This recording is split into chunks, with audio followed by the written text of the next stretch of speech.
আৰু এতিয়া তোমালোকে আমি টেন্স কৰাৰ আগত আৰু এটা গুৰুত্বপূৰ্ণ দুটা বস্তু আছে এটা হল তুমি জানিব লাগিব এই প্ৰনাউন্স বোৰ কি প্ৰনাউন্স এই যে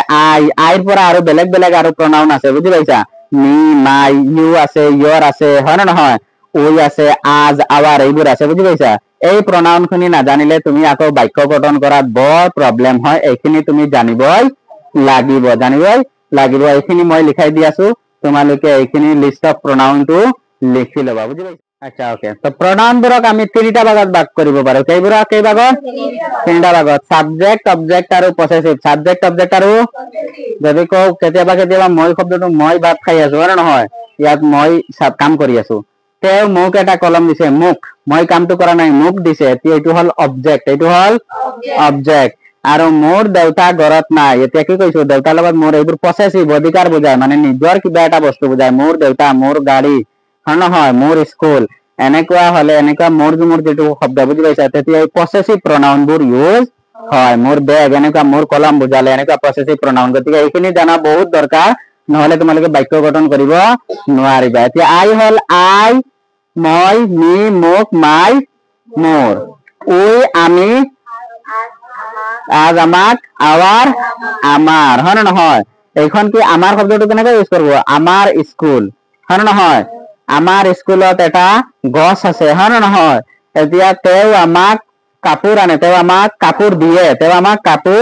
দিয়ে আমি স্কুললৈ যাও তিনিটাৰ বেলেগ বেলেগ ব্যৱহাৰ হয় না নহয় ইউ তুমি ইউ তোমাক ইউ তোমাক বুজায় আকৌ ইয়ৰ কি বুজাব পসেসিভ হ'ব তোমাৰ ইয়ৰ তোমাৰ হি হি হিম তাক হিজ তাৰ ভালকৈ জানিব লাগিব তাকৰ বেলেগ ব্যৱহাৰ তাৰৰ বেলেগ ব্যৱহাৰ হিমৰ বেলেগ ব্যৱহাৰ হিজৰ বেলেগ ব্যৱহাৰ সি তাই হাৰ তাইক হাৰ তাইৰ দে সিহত দেম সিহতক দেয়াৰ সিহতৰ অন্য কিছুমান প্ৰনাউন হল আৰু লগতে কিছুমান প্ৰনাউন আছে এইবোৰ আমি প্ৰনাউন হিচাপে ইউজ কৰা যেনেকুৱা এটা এইটো ডাস্টাৰ হয় না নহয় ডাস্টাৰটো নষ্ট হৈ গৈছে বুজি পাইছা ডাস্টাৰটো নষ্ট হৈ গৈছে ডাস্টাৰৰ নাম লৈছো কিন্তু ইয়াত যদি এইটো নষ্ট হৈ গৈছে তাৰ নামৰ সলনি বেলেগ এটা প্ৰনাউন এইটো ইউজ কৰিছো এইবোৰকো প্ৰনাউন বুলি কয় এই শব্দবোৰকো প্ৰনাউন বুলি কয় দিজ এইটো ডেট হয়তো দিজ এইবোৰ এই চকখিনি যদি মই লওঁ বেছি চক আছে দিজ এইবোৰ হয় না নহয় চকখিনি দূৰত থাকিলে ধৌজ কি হ'ব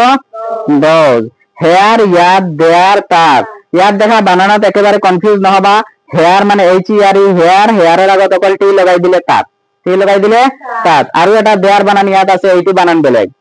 তোমালোকে মনত ৰাখিবা এই দেয়াৰ বানান কি হেয়াৰৰ আগত টি লগাই দিলে দেয়াৰ হৈ যায় হেয়াৰৰ আগত টি লগাই দিলে দেয়াৰ হৈ যায় সেইটো বেলেগ সেইটো হেয়াৰৰ নিচিনা THEIR বানানত মিস্টেক নকৰিবা বানানত বহুতে এই দেয়াৰৰ টাইপ সেই দেয়াৰ টাইপ এই দেয়াৰ বহা পিছত কি হৈ যায় বাক্যবোৰ একেবাৰে অৰ্থ সলনি হৈ যায় ইট এইটো ইটছ এইটো ৰিড এইটো ইটছ এইটো